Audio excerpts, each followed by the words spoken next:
You've got enemies? Good.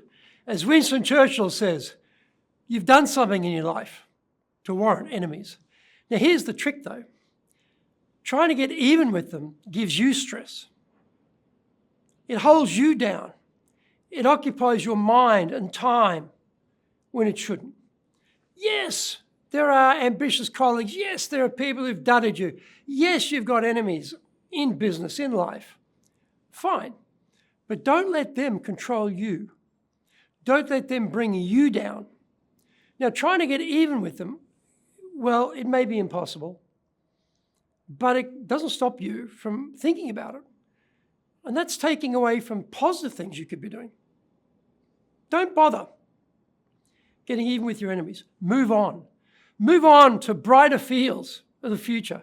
Move on to richer uplands of opportunity. Don't go back in the past, which is where they are. Leave them. Go forward. Forget about your enemies. Forget about getting even with them and become the bigger, better person that you can be.